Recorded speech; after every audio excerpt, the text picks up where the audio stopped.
امام زمانہ کی سلامتی کے لیے ایک دفعہ صلوات پیش دیں۔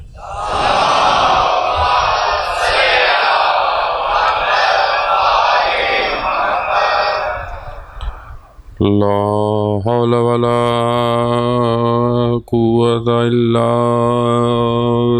باللہ العلی العظیم۔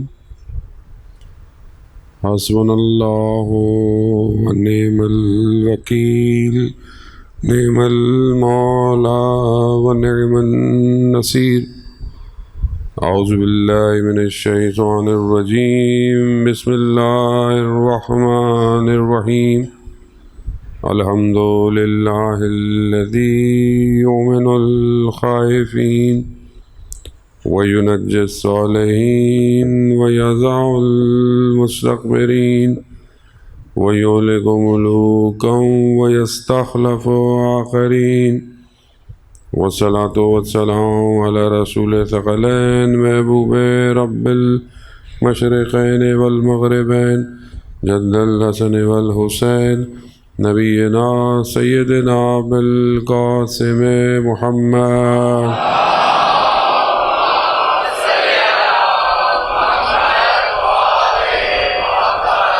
وعلى آلہ الطیبین الطاہرین المعصومین، لا سیما بقیت اللہ فی الارضین، روحی وارواحنا لتراب مقدم الفدا، ولعنۃ اللہ علی اعدائہم اجمعین۔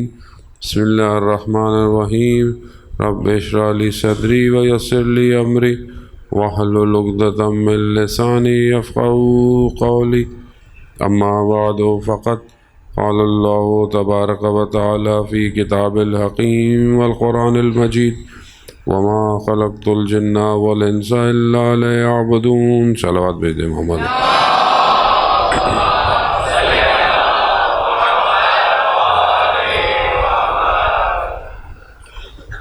عزیزان محترم، مجلس ایام فاطمیہ سلام اللہ علیہ کے سلسلے کی ایک مجلس ہے۔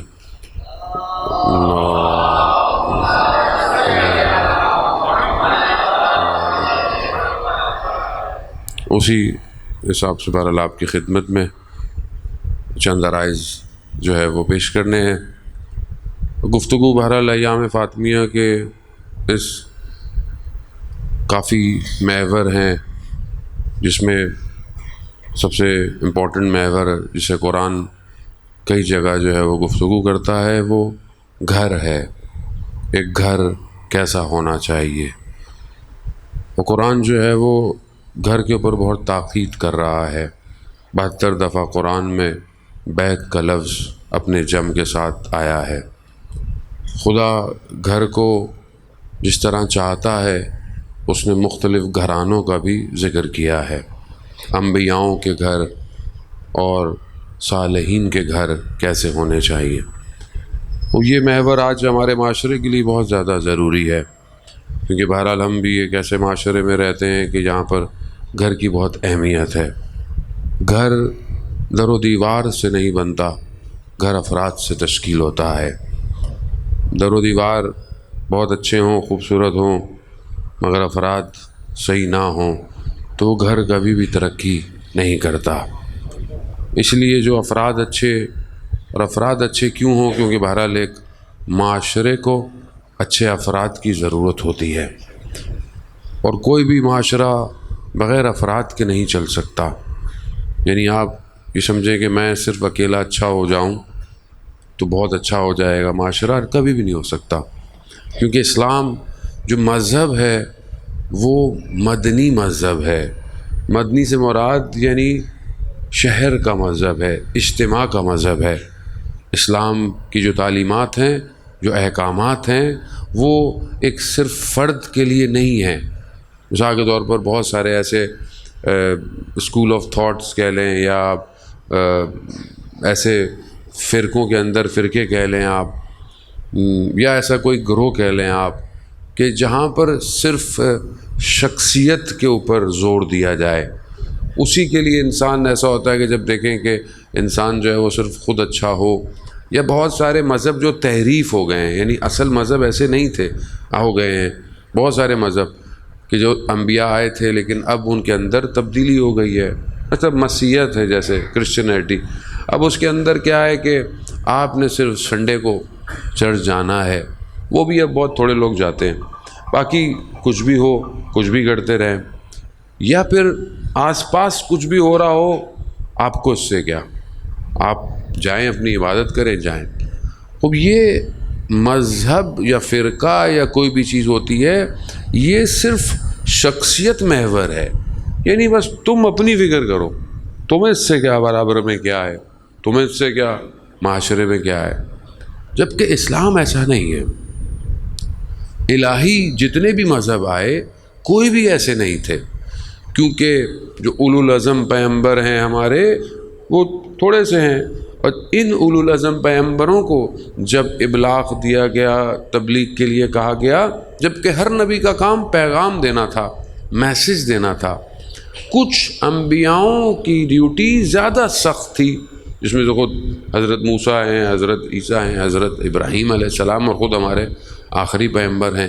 خود ان کا کام صرف یہ نہیں تھا کہ میسج پہنچا دو، ان کا کام تھا معاشرے کو تشکیل دو، ایک سوسائٹی کریٹ کی جائے۔ خوب سوسائٹی میں اب کس کس چیز کی ضرورت ہے، تو اسلام وہ ساری چیزوں کو لے کر پیش گیا۔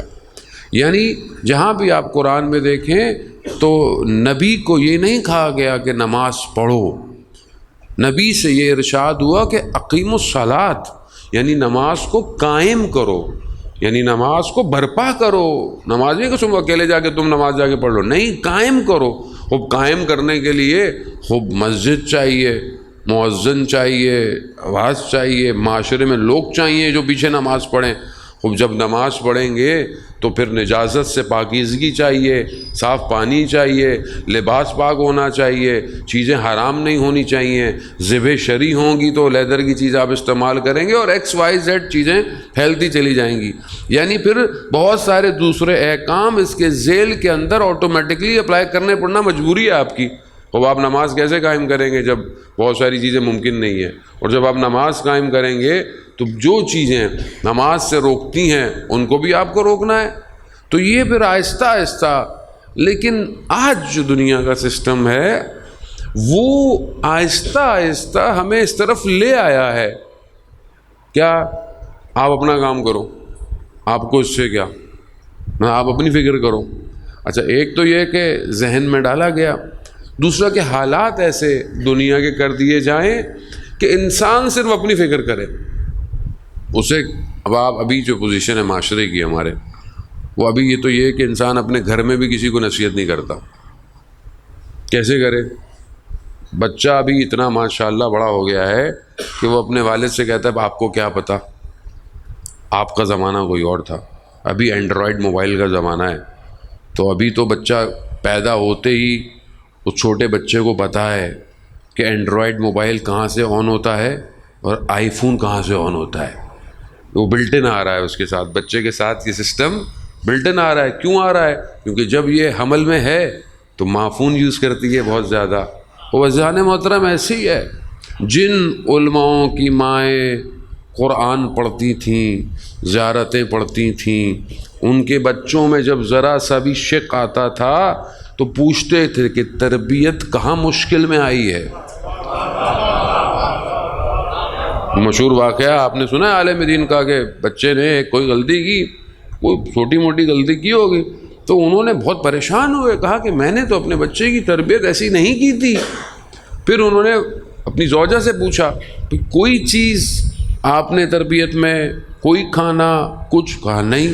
کہا جب یہ حمل میں تھا تب تو انہیں یاد آیا کہ میں پھل کی دکان پہ گئی تھی اور پھل میں انار کے چکھنے کے لیے کہ انار میٹھا ہے یا نہیں ہے، تو میں نے سوئی جو ہے وہ انار کے اندر ڈالی تھی، سوئی میں کتنا انار لگا ہوگا، بس میں نے وہ چکھا تھا، یعنی اس کے میں نے پیسے نہیں دیے، مطلب اچھا نہیں ہوگا میں نے نہیں لیا۔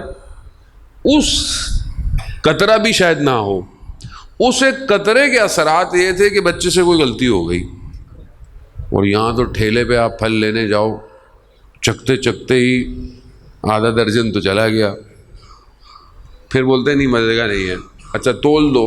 اب جب تولتا ہے تو یہ حساب تھوڑی کرتے ہیں جو آپ کھا چکے ہیں، اب یہ لقمہ جو حرام آیا ہے خوب یہ اثرات دکھاتا ہے۔ آج جو معاشرے میں فقدان، پریشانی، مشکلات ہیں، یہ بچے کا قصور نہیں ہے، یہ میرا قصور ہے، میں نے اس کی تربیت میں کہاں کمی چھوڑ دی ہے۔ تو عزیزان محترم، خوب یہ معاشرہ آہستہ آہستہ اس نہج پہ پہنچ چکا ہے کہ اب بچہ لادین ہو گیا ہے۔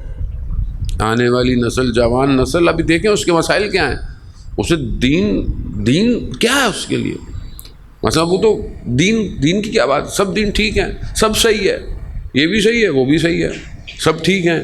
خوب یہ سسٹم پہ لایا جا رہا ہے اور ایک اچھی بڑی تعداد کو لے آئے ہیں یہ لوگ، مطلب اور جو تھوڑے بہت دیندار لوگ ہیں یا دین ہے تو دین کی شکل ایسی کر دو کہ جو نارمل آدمی وہ دین سے دور ہو جائے۔ جو ہمارے لبرل آدمی ہے وہ بولتا بھائی ایسا دین ہمیں نہیں چاہیے، یہ ہر وقت لڑتے رہتے ہیں، گھڑتے رہتے ہیں، ان کا کام کیا ہے۔ عزیزان محترم، اسلام مدنی مذہب ہے، یعنی جب اسلام آیا ہے تو اسلام پیغمبر اکرم حضرت محمد مصطفیٰ صلی اللہ علیہ وسلم،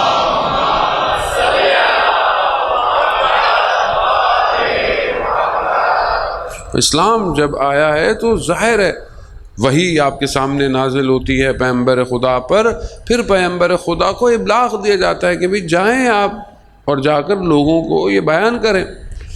اب جب لوگوں کو بیان کرنا ہے تو پھر معاشرہ ہے، سوسائٹی ہے، لوگ ہیں، جو عرب تھے جنہوں نے پیغمبر کی بات کو مانتے نہیں تھے اور انہیں آفر بھی بہت کی کہ بھئی آپ جو دل چاہے لے لیں، آپ کو دولت چاہیے، آپ کو یہ چاہیے، ہم آپ کو سب دینے کو تیار ہیں، مگر آپ ہمارے خداؤں کو برا نہیں کہیں، یعنی آپ اپنا کام کرتے رہیں، ہمیں ڈسٹرب۔ خوب اگر صرف اپنا دیکھنا ہوتا، اپنا گھر تو پیغمبر کو ابلاغ نہیں ہوتا۔ پیغمبر کو حکم دیا گیا کہ سب کو تبلیغ کرو، جو غلط ہے اس کو روکا جائے۔ اس غلط کو روکنے کے لیے جو پہلی چیز مستحکم خود پیغمبر کی، اگر آپ زندگی تاریخ میں روشنی ڈالیں تو کیا تھی، کیسے ایک محبوب کبریا ہیں، بہترین اور معلم بشریت ہیں، سب سے افضل ہیں، پہلی مخلوق ہیں، لیکن اس کے باوجود زمینی جو حقائق ہیں بشر کے اس کو پورا کر رہے ہیں، تقاضوں کو، اور وہ دکھا رہے ہیں کہ کوئی بھی شخص کامیاب تب ہو سکتا ہے کہ جب اس کا گھر مستحکم ہو۔ اب اس حالات میں کہ جہاں پر مشکلات آسان نہیں تھیں، اللہ ہمارے لیے بھی تاریخ پڑھ اگر بہت تیزی سے آگے نکل جاتے ہیں، آپ اس دور کے اندر دیکھیں کہ جب خود رسول خدا اوپر جا کر غار حرا کے اندر جو ہے وہ تشریف فرماتے ہیں تو کون ہے جو ان کی مدد کر رہا ہے؟ کہ ہم اور آنکھوں کو اپنے حساب سے پڑھتے ہیں، مجلس بھی ہمیں اپنی مرضی کی سننی ہوتی ہے، تاریخ بھی اپنی مرضی کی پڑھنی ہوتی ہے۔ خوب آپ دیکھیں تو صحیح کہ کس چیز کی طرف نشاندہی کر رہا ہے اسلام، کہ ایک ایسی ہستی کہ جس سے بہتر کوئی دنیا کے اندر ہستی نہیں ہے، اس ہستی کے لیے بھی پروردگار نے اس کے اطراف کو محکم رکھا ہے۔ کیوں؟ یہ دکھانے کے لیے کہ جب تک بیت گھر محکم نہیں ہوگا کچھ نہیں ہو سکتا۔ اس گھر محکم کرنے کے لیے جب ایک خاتون کا انتخاب کر رہا ہے، اسے خاتون کا انتخاب کیا گیا، وہ خاتون کتنی اسٹرانگ ہے کہ رات کی تاریکی میں جا کر اس غار میں رسول خدا کو کھانا تک پہنچا رہی ہے۔ تو یہاں آپ دیکھیں کہ کتنا یہ، اور اسی سسٹم کو توڑنے کی آج پوری کوشش ہے، جو اینٹی، اچھا صرف مذہب نہیں، مطلب جو انسانیت کے دشمن ہیں ان کا یہ کام ہے، اور جہاں قرآن جہاں ہے وہاں سب سے پہلے انہی گھروں کی بات کر رہا ہے، گھر کیسا ہونا چاہیے، گھر کیسا ہو۔ وہ حضرت موسیٰ علیہ السلام جب کہ فرعون کے دربار کے اندر پل بڑھ رہے ہیں، وہاں پر بھی ایک خاتون ہے جو توحید پرست ہے، جو اس اللہ کے ولی کی تربیت کر رہی ہے۔ تو یعنی کون سی چیز ہے جسے فوکس کر رہی ہیں قرآن کی آیتیں؟ کتنی مشکل ہے کتنے کاہن ہیں یہودیوں کے بیت المقدس کے اندر عورت داخل نہیں ہو سکتی، اس حالات کے اندر حضرت مریم کی عفت اور پاک دامنی کو خدا محفوظ کر کر اس کے بطن سے ایک اللہ کا نبی جو ہے وہ آ رہا ہے۔ اب یہ اسلام آپ کو، قرآن آپ کو دکھا رہا ہے عزیزان محترم۔ اب یہ جو اب سلسلہ ہے کہ یہ محکم ہو، جب رسول خدا آتے ہیں اور رسول خدا اس بات کو ابلاغ کرتے ہیں تو اپنے اطراف کو محکم دیکھتے ہیں۔ جب جو بھی مشکل ہے، خود رسول خدا فرماتے تھے، ان کی حضرت خدیجہ سلام اللہ علیہا، ان کی جو ہے وہ درجات بلندی اور ان کی رفت اور پاک دامنی، اللہ صلی اللہ علیہ محمد وعلی محمد۔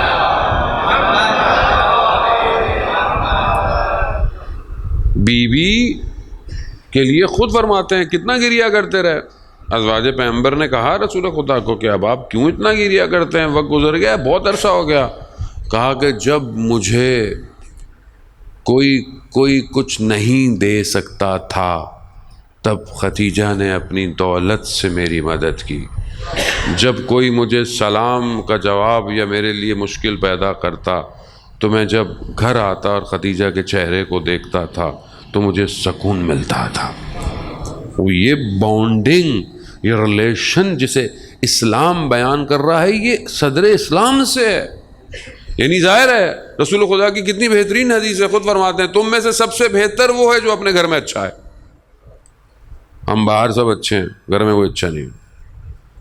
باہر سب سے آرام سے پیار سے محبت سے، گھر آتے ہی چہرے کا رنگ اکڑ جاتا ہے، نمک بھی گھر کم لگتا ہے، کبھی چینی زیادہ لگتی ہے کھانے میں۔ وہ کیوں؟ جبکہ رسول کہہ رہے ہیں تم میں سے سب سے اچھا وہ ہے جو اپنے گھر میں اچھا ہے، اور تم سب میں سب سے بہتر اس معاملے میں میں ہوں، کیونکہ رسول خدا سے اچھا کوئی ہو نہیں سکتا۔ اب یہ گھر اتنا محکم تھا کہ ان عرب کی کتنی مشکلات تھیں، لوگوں نے رسول خدا کو کتنی اذیت کی، کتنا تکلیف دی، لہو لہان کر دیا، مگر گھر استحکامت دکھا رہا۔ اگر گھر انسان کا بکھر جائے، گھر سے انسان کو سپورٹ نہ ملے، یا اس کو گھر مایا سکون نہ ہو، قرآن کیا کہہ رہا ہے کہ ہم نے تم، یہ آیات ہیں سورہ نور کی غالباً آیت ہے، پروردگار یہی کہتا ہے کہ ہم نے تمہیں یہ جو جوڑے بنائے ہیں، یہ کیوں بنائے ہیں؟ تاکہ تم ایک دوسرے کے لیے سکون کا باعث بن سکو۔ اگر یہ گھر سکون کا باعث نہ ہو تو انسان گھر جائے گا نہیں جائے گا۔ آج کا سسٹم عزیزان محترم اسی سکون کو برباد کر رہا ہے۔ آج سوشل میڈیا، آج ٹی وی ڈرامے، جتنی بھی چیزیں آپ اس کو ملٹی پلائی کرتے جائیں، ان سب کا اصل ہدف اس گھر کو توڑنا ہے۔ یہ گھر اگر بکھر جائے گا تو کوئی بھی نسل ایسی پیدا نہیں ہوگی کہ جو وقت کے امام کی نصرت کرے گی۔ ہم بعض اوقات معاشرے کی ایسی چیزوں کو ہائی لائٹ کرتے ہیں، بولتے بھی ہیں، بحث بھی کرتے ہیں، جبکہ ہیں ضروری ہیں، سارے مسائل ڈسکس ہونے چاہیے، لیکن اصل بیسک پرابلم کہاں ہے، جڑ کہاں ہے، جڑ مسئلے کی، اس جڑ کے لیے ہم بعض اوقات اتنا ڈیٹیل میں اترتے نہیں ہیں۔ اسلام اسی جڑ کو محفوظ کرنا چاہ رہا ہے۔ جب قرآن اس شجر طیبہ کی بات آتی ہے تو کیوں پروردگار کہتا ہے کہ شجر طیبہ کون ہے؟ کہ اس کا ستون جو ہے وہ استوار ہے، اس کی جو چیزیں ہیں وہ آسمان تک جا رہی ہیں، اس کے جو ہیں وہ پتے جو ہیں وہ کچھ اور ہیں، اس کی شاخیں جو ہیں وہ کچھ اور ہیں۔ یہ شجر طیبہ ہے۔ شجر طیبہ کے لیے اس کا جو جڑ ہے وہ مضبوط ہونی چاہیے۔ اگر ہم چاہتے ہیں کہ آج ہم اپنے وقت امام کے لیے کام کریں، وزان محترم اس کے لیے ضروری ہے کہ یہ گھر جو ہم نے تشکیل دے دیا ہے، جس کی بہرحال شادی ہو گئی ہے، بچے ہیں، یا جو آگے اپنے اس گھر کو بنانا چاہتا ہے، وہ کیا ہدف رکھتا ہے اور کون ساری چیزیں اس کے ساتھ مسائل ہیں۔ خوب ہم اسی گھر کی طرف، یہ گھر کہ جو فاطمی گھر ہے، یہی گھر ہے۔ دیکھیں اس گھر نے کہ امام خمینی رضوان اللہ تعالیٰ علیہ کا مشہور جملہ کہ فرماتے تھے کہ یہ کوچہ بنی ہاشم کا گھر جو کہ ظاہراً کچی دیواروں کا گھر تھا، مگر اس گھر نے کائنات کو کیا دیا؟ ایک علی ابن ابی طالب، حسن اور حسین، زینب و کلثوم دیے۔ اب یہی تو گھر ہے کہ جس کی وجہ سے آج پوری انسانیت بچی ہوئی ہے۔ اب اس گھر کی طرف، اب یہ گھر کے اندر اب کیا ہونا چاہیے؟ جانا تو موضوعات بہت سارے تھے میرے پاس بھی، لیکن معاشرے میں ابھی مشکلات صرف گھر کی ہیں۔ ہر گھر کی داستان ایک الگ ہے۔ ہمارے پاس جتنے بھی لوگ مسائل بھیجتے ہیں، مشکلات بھیجتے ہیں، ہم ظاہری طور پر مذہبی ہیں، ہم پریکٹیکل مذہبی نہیں ہیں۔ ہم اسلام کی ان تعلیمات کو سنتے ضرور ہیں، لیکن جب عمل کرنے کا وقت آتا ہے نا، ہم کھوکھلے ہو جاتے ہیں، بالکل اس شخص کی طرح۔ تو دیکھیں، ایمان اور اعتقاد جو ہے نا، وہ عمل سے ظاہر ہوتا ہے، وہ صرف زبان سے ظاہر نہیں ہوتا۔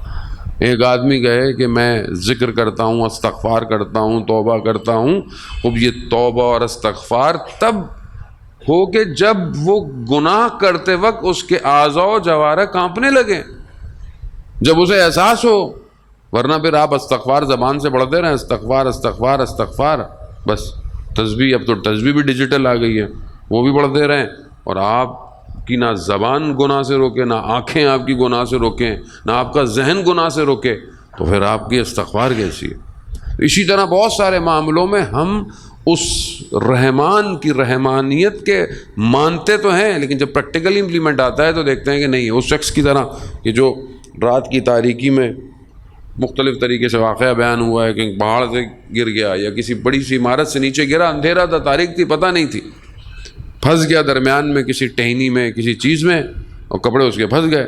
اس نے کہا پروردگار میری مدد کر، تو رحمان ہے، تو رحیم ہے۔ آواز آئی جو لباس تمہارا پھنسا ہوا ہے اس کو کھول دو۔ اس نے کہا میں کھول دوں، میں تو نیچے گر جاؤں گا، میرے تو ٹکڑے ہو جائیں گے۔ پھوکارا مگر عمل نہیں کیا۔ صبح جب کچھ لوگ گزر رہے تھے تو کیا دیکھا؟ آدھے میٹر کے فاصلے پر شخص اپنے ہی لباس میں پھانسی میں مر گیا۔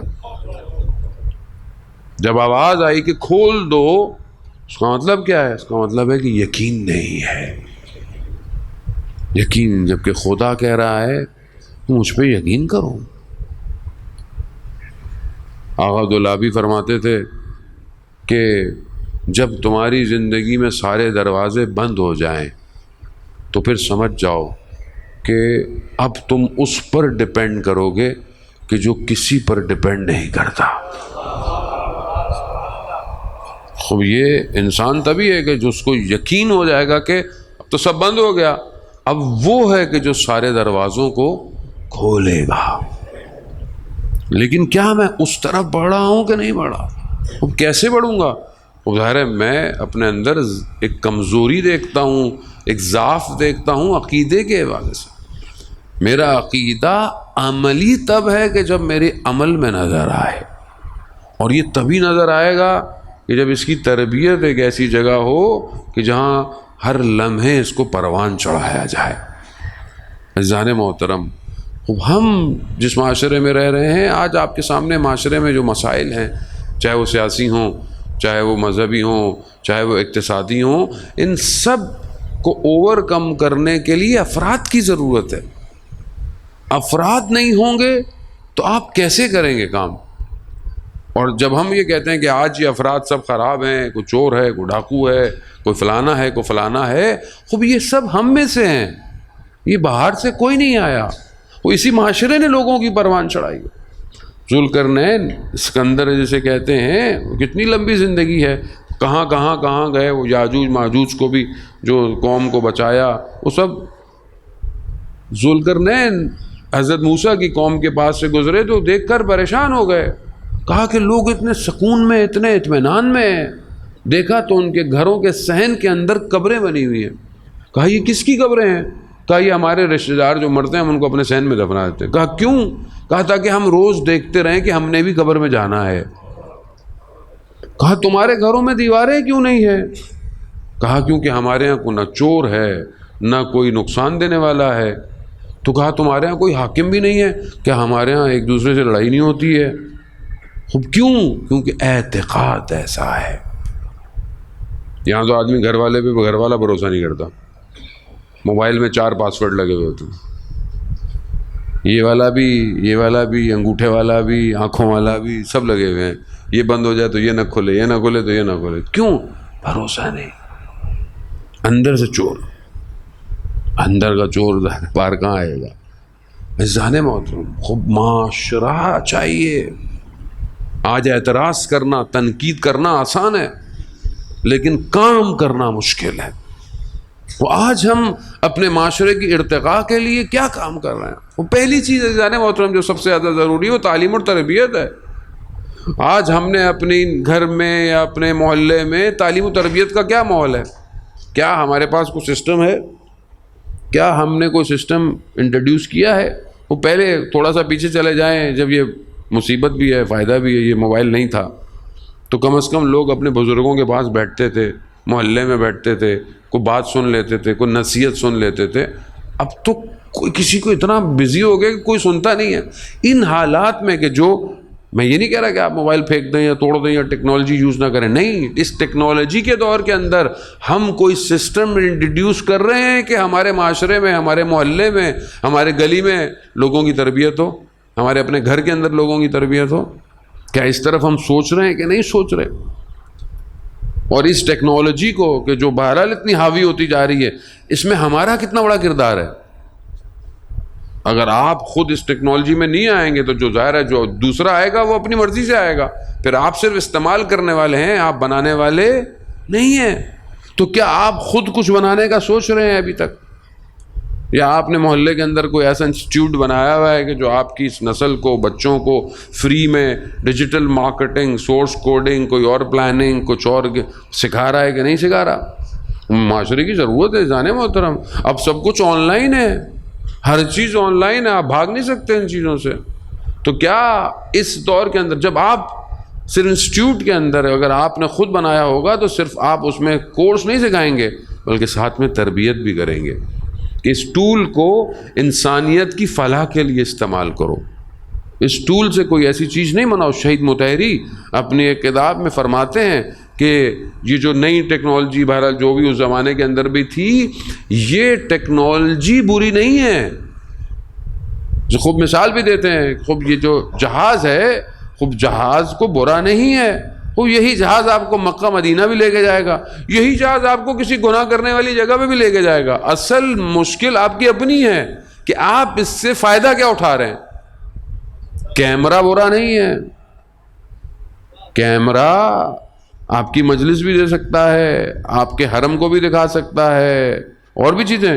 لیکن اسی کیمرے سے اگر کوئی چیز غلط بنائے تو کیا کیمرہ برا ہے؟ نہیں، سافٹ ویئر برا اور اچھا ہوتا ہے. اگر اس سافٹ ویئر کو وائرس دور کر دیں تو یہ انسانیت کی فلاح دے گا. نیوکلیئر ٹیکنالوجی بری نہیں ہے. آج دنیا کے اندر انرجی کرائسس ہیں، دنیا میں گیس کی شارٹیج ہے، پیٹرول اوپر نیچے ہو رہا ہے. خوب بجلی کہاں سے آئے گی؟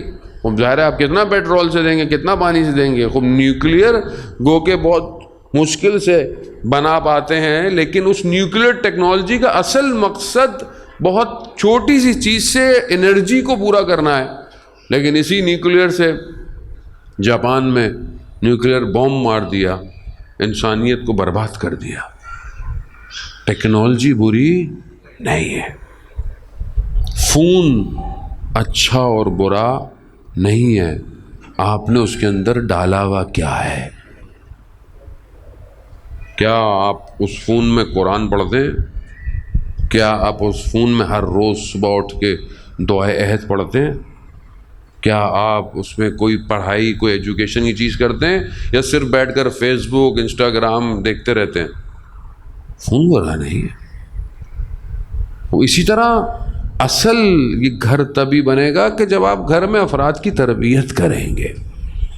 اب آپ کے اپنے اوپر ہے کہ اب آپ بہت اچھی کوشش ہوتی ہے، مجھے جوان لڑکے ملتے ہیں اور آپ کے محلے کے اور اس طرح ہر جگہ کے مولانا صاحب ہمیں مجلس کا ٹائم دیں اور ابھی آگے والے ٹائم دیں. خوب دیکھیں، بہت اچھی بات ہے، آپ مجلس کرائیں، مجلسیں اور علماء سے بھی کرائیں. لیکن کیا آپ اس بھاگ دوڑ کے علاوہ یہ سوچتے ہیں کہ میں اگلے سال تک اپنے محلے میں کوئی ایک ایسا ادارہ بنا لوں کوئی ایسا انسٹیٹیوشن بنا لوں، کوئی بچوں کی ایجوکیشن کے لیے کام کر لوں، کوئی اپنے محلے کے چھوٹے چھوٹے بچوں کو بک ڈسٹریبیوٹ کر دوں، کوئی لائبریری بنا لوں، یہ کون سوچے گا؟ اب یہ ہم نہیں سوچیں گے تو باہر والے تھوڑی آپ کے محلے کے بارے میں سوچیں گے، آپ کو خود سوچنا ہے۔ آپ کے پاس ڈیٹا ہو کہ آپ کے محلے میں کتنے بچے اتنی ایج کے ہیں، کتنے بچے ایسے ایج کے ہیں، خوب ان کو ابھی سے تربیت کریں۔ ہو سکتا ہے کوئی فائنینشلی کرائسس میں بہت اچھا پڑھ نہ سکتا، اس کو کتابیں فراہم کریں۔ ٹیلنٹ درمیان میں موجود ہوتا ہے، آپ اس کو اوپر لیول تک لے کر آئیں، اس کو انجینئر تک آگے تک لے کر، خوب کس کی ذمہ داری ہے عزیزان محترم؟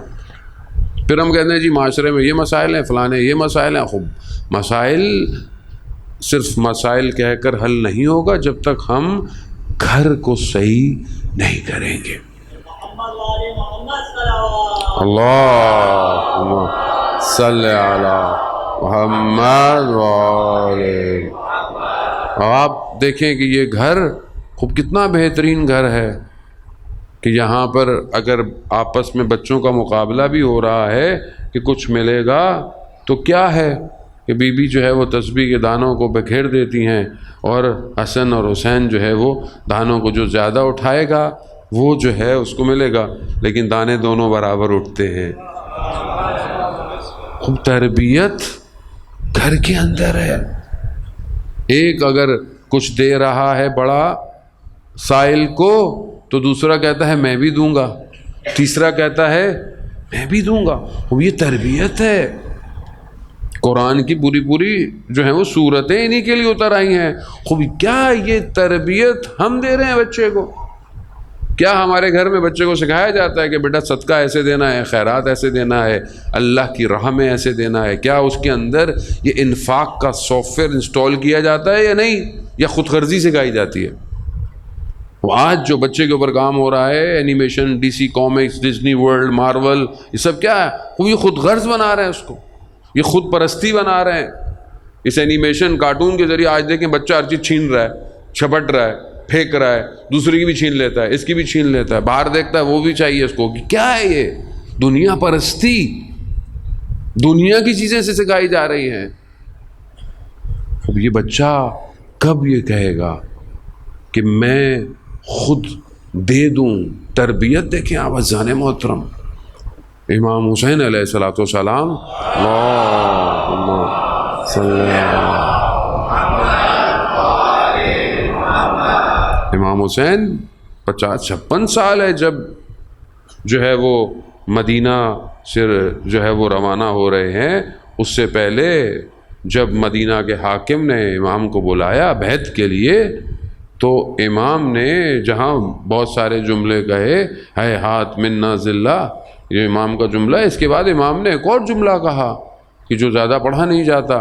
امام نے جب یہ کہا کہ خوب ہمیں یہ گوارا نہیں ہے یہ ساری چیزیں، ہم اس سے مبرہ ہیں، تو امام نے فرمایا کہ جس طہارت نے ہماری پرورش کی ہے وہ راضی نہیں ہے اس کام سے۔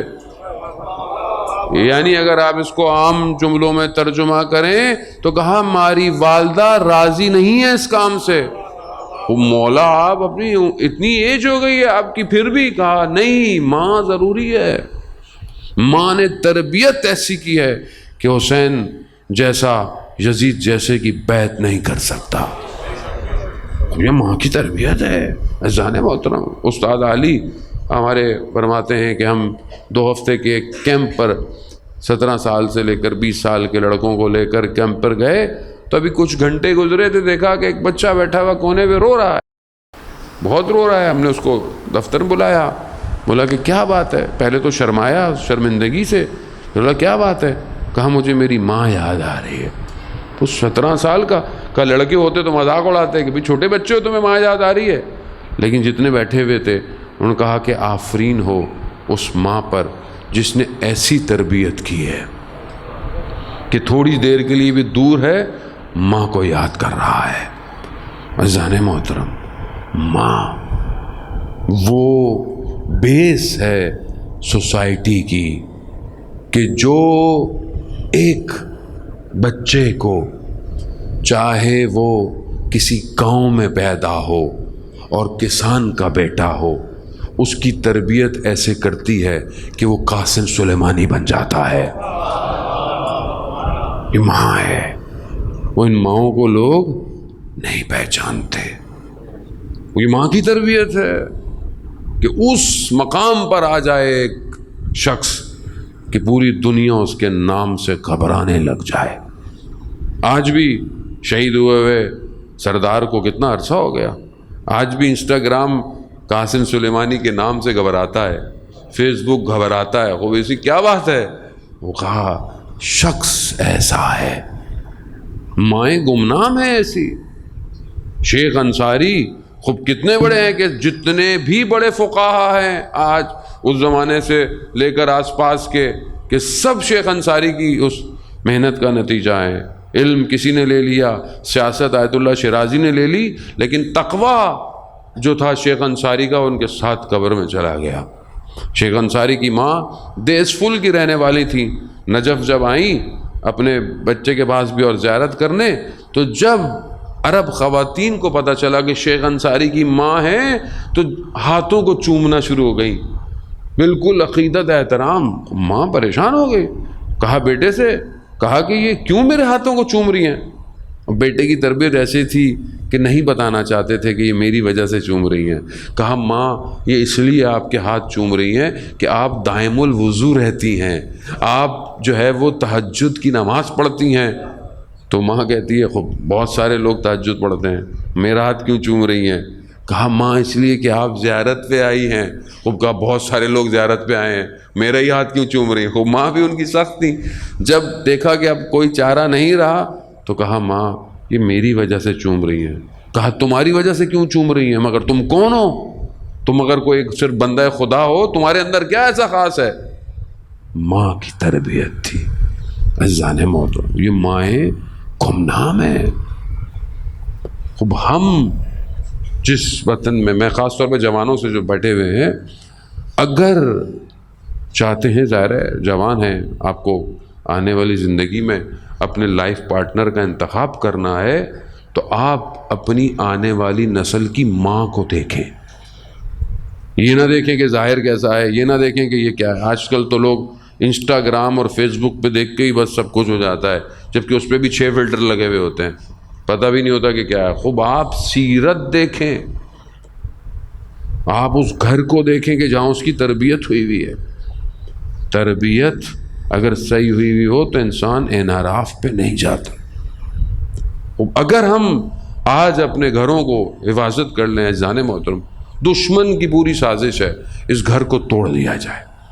آج طلاق کا ریشیو معاشرے کے اندر, آج شادیاں جتنی تیزی سے ہوتی ہیں اتنی تیزی سے ٹوٹ جاتی ہیں, اور معاشرے کے اندر حرام تعلقات کا دکھانا, ٹی وی کے ذریعے سے غلط ریلیشن شپ کو عام کرنا, فلموں کے, سب کیا ہے, یہ گھر برباد ہو جائے. دشمن اس نقطے پہ آ گیا ہے کہ اصل چیز کیا ہے. امام خمینی جب انقلاب کی باتیں کرتے تھے اور انقلاب کی تیاری کر رہے تھے, انقلاب نہیں آیا تھا اس وقت, تو امام خمینی سے پوچھا خوب آپ کی فوج کہاں ہے, مطلب آپ کس کے بیس پر جو ہے وہ انقلاب کی باتیں کرتے ہیں؟ کہا میری فوج ماؤں کے گودوں میں ہے. یہی ہوا جب انقلاب آیا اور پھر اس کے بعد فوراً جنگ لگ گئی, تو اس جنگ میں کون بچے تھے؟ 13 سال 14 سال. کہاں سے آئے یہ بچے؟ کس نے کی ان کی تربیت؟ ماؤں نے. وہ طاہر بطن جو پروان چڑھاتے ہیں عزیزان محترم, وہ یہ گھر ہمیں یہی سکھا رہا ہے. اس گھر میں جو عناصر ہیں وہ ہمیں اپنے گھروں کے اندر شامل کرنے میں بہت زیادہ وقت بڑی تیزی سے گزر گیا. آپ اتنے غور سے سن رہے تھے, مجھے البتہ اس ٹائم رستے میں ہونا چاہیے تھا کیونکہ مجھے وہاں پڑھنی ہے مجلس. عزیزان محترم, بس میں خلاصہ سا اور آپ سے التماس سے دعا, اس گھر کے اندر جو کچھ عناصر ہیں اس کو اپنی زندگی میں شامل کیجیے. یہ گھر میں ذکر ہوتا ہے قرآن کی آیتوں سے, اس گھر میں قرآن کی آیتوں کی تلاوت ہوتی ہے, اس گھر میں ایک دوسرے کا احترام کیا جاتا ہے. خوب ہم بھی اپنے گھروں میں ان چیزوں کو رائج کریں اور گھروں کے اندر عبادت پہ خوش ہوں, عبادت پہ ایک دوسرے کو موٹیویٹ کریں, نماز اول وقت قائم کریں, ایک دوسرے کا احترام کریں. ہو سکتا ہے آپ کے کسی رشتہ دار سے ناراضگی ہو, بچوں کو نہ ظاہر کرنے دیں. بچوں معصوم ہیں، ان کی تربیت میں غلط چیزوں کو مت انسرٹ کریں. دیکھیں بچے کیا دیکھتے ہیں، ٹی وی میں کیا دیکھتے ہیں، کارٹون، یہ آپ کی ذمہ داری ہے. یہ کیا پڑھ رہا، یہ پروڈکٹ ہے. اگر آپ نے اس کے اوپر آج صحیح کام کیا تو کل یہ امام زمانہ کے کام آئے گا، ورنہ یہ امام زمانہ کے کام نہیں آئے گا. یہ تو پھر بس یہی ہے، گیم کھیلتا رہے گا بیٹا، اور کچھ بھی نہیں کر سکتا ہے. خوب گھروں کے اندر عبادت پہلا عنصر ہے. کیسی عبادت ہے کہ خود پروردگار ملائکہ پہ افتخار کر رہا ہے کہ ملائکہ دیکھو میری کنیز کس طرح میری بارگاہ میں عبادت کر رہی ہے. کیسی عبادت ہے، اللہ اکبر. خوب ہم اس عبادت کی طرف ہر نماز کے وقت میں ایک الگ رنگ ہے، نور جو بی بی کے گھر سے جو ہے وہ نکل رہا ہے. خوب گھر عبادت کی جگہ ہے، گھر مایہ تسکین ہے. مولا کائنات حضرت علی ابن ابی طالب علیہ صلی اللہ علیہ وسلم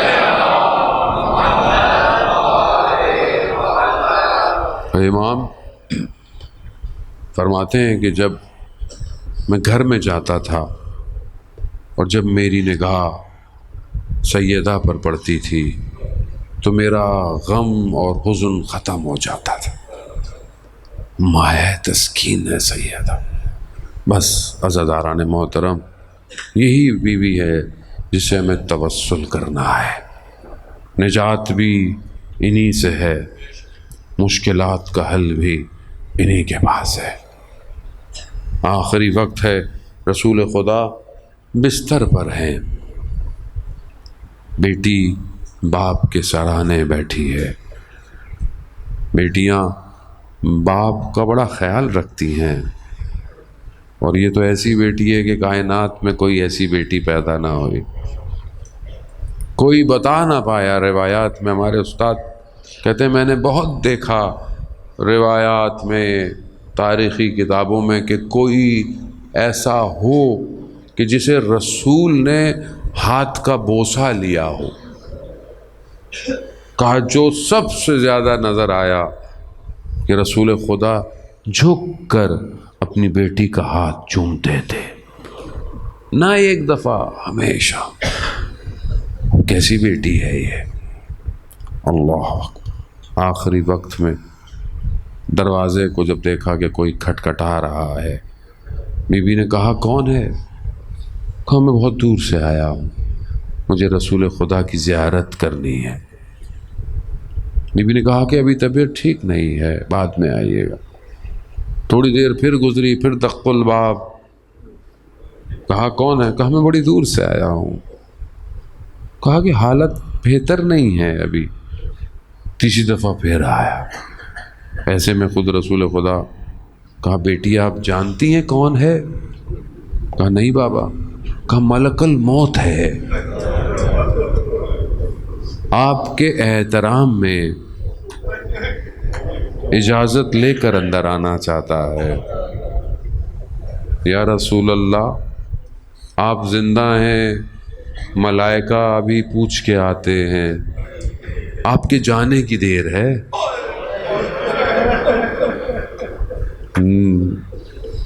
نہ صرف دروازہ کھٹکھٹایا بلکہ دروازہ جلایا جائے گا. اللہ اکبر. ہاں عزاداران محترم، دکھ یہی تھا. بی بی کو کسی چیز کی ضرورت نہیں تھی.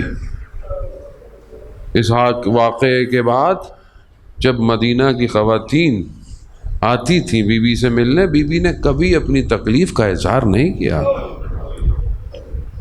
بس یہی کہتی تھی کہ مجھے دو ہی غم ہیں، ایک میرے بابا کے جانے کا غم ہے اور ایک مجھے علی کے حق کا غم ہے. خواتین مدینہ کی کیا لکھتی ہیں عزادار محترم، کہ جب ہم آتے تھے تو ہر روز ہم بی بی کو کمزور پاتے تھے، جسم گھلتا جا رہا تھا. ایسا کیا ہوا؟ ایسا کیا حادثہ پیش آیا؟ عزاداران یہ مسلمانوں کے لیے سوالیہ نشان ہے. ایک ہی بیٹی ہے رسول کی، اور اس کی قبر کہاں ہے، اس کا حرم کہاں ہے، نہیں پتا کسی کو. خوب یہ ظہور تک یہ معاملہ مخفی ہے. ہمارے لوگ بھی بعض اوقات غلط فہمی کا شکار ہو جاتے ہیں. مدینہ میں جو ائمہ علیہ الصلوۃ والسلام کے ساتھ جو قبریں بنی ہوئی ہیں وہ فاطمہ بنت اسد کی ہے، وہ بیوی کی قبر نہیں ہے. کسی کو نہیں پتا. ایک عالم دین نے عمل کیا بہت زیادہ، تو خود جو ہے وہ کہتے ہیں کہ چھٹے امام خواب میں آئے. کہا کہ کیوں یہ عمل کر رہے ہو؟ کہا کہ مجھے پتہ چلے کہ بیوی کی جو ہے وہ مرقد مبارک کہاں ہے. کہا یہ اللہ کا راز ہے، اس کو راز رہنے دو. تمہیں اگر زیارت کرنی ہے تو فاطمہ معصومہ کم کی زیارت کر لو، ان کی زیارت سیدہ کی زیارت کا ثواب ہے. عزاداران محترم، ہوا کیا کہ دروازے کو جلا دیا گیا. علی کی ولایت، علی کہاں ہے؟ علی کو بھیجو ورنہ ہم دروازے کو جلا دیں گے. آواز آئی مگر تمہیں نہیں پتا میں کون ہوں؟ کہا کون؟ کہا میں فاطمہ ہوں. کہا ہوا کرے.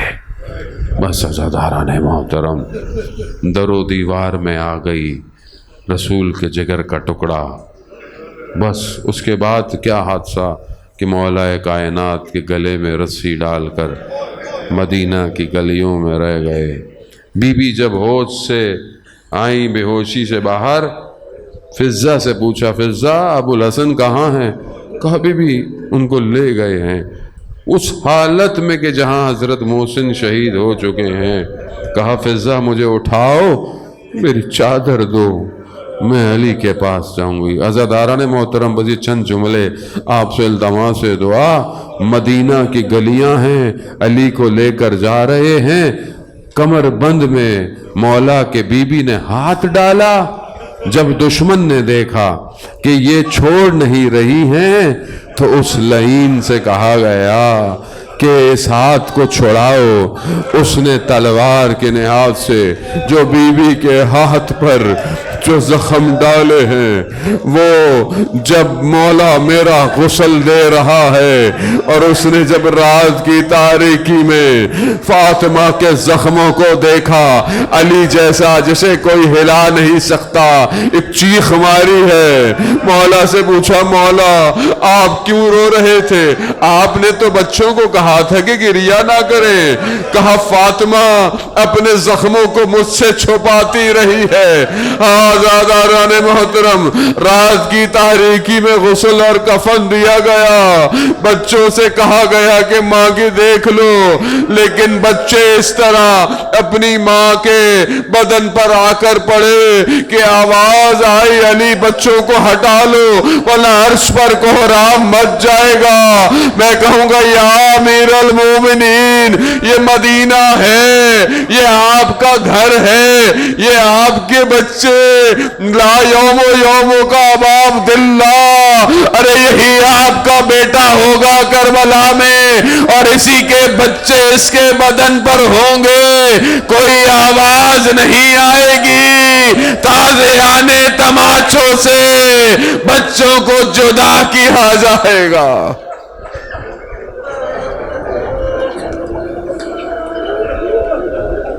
وَلَا لَعْنَةُ اللَّهِ عَلَى الْقَوْمِ الظَّالِمِينَ وَسَيَعْلَمُ الَّذِينَ ظَلَمُوا أَيَّ مُنْقَلَبٍ يَنْقَلِبُونَ. پروردگار امام زمانہ کے ظہور میں تعجیل عطا فرما، ہمیں ان کے ناصروں میں مددگار فرما. پروردگار ہم خطا کار ہیں، گناہ گار ہیں، ہماری مغفرت فرما. حاضرین مجلس کی جائز خواہشات کو پورا فرما. بہت سارے لوگ مریض ہیں، کینسر کے مریض ہیں. خود نثار شاہ جی جو ابھی ان کا آپریٹ ہوا ہے، کچھ اور ان کے جو ہیں وہ جو مراحل باقی ہیں، پروردگار انہیں، اور ایک بچے نے مجھے میسج دیا اس کے بھائی کے لیے، پروردگار ان سب کو شفائے کاملہ اور عاجلہ عطا فرما. جو بے اولاد ہیں اولاد صالح عطا فرما. مقروضوں کے قرضوں کو غیب سے عطا فرما. ہمارے وطن عزیز پاکستان کو عزت اور استحکام عطا فرما. پروردگار اسلام جہاں جہاں ہے، ماننے والے ہیں، اپنی آزادی کی جنگیں لڑے انہیں کامیابی عطا فرما. دشمنان اگر ہدایت کے قابل ہیں انہیں ہدایت عطا فرما۔ پروردگار ہم اس دنیا میں ان فتنوں کے دور کے اندر ہمیں اس فتنوں کے دور میں کامیابی عطا فرما۔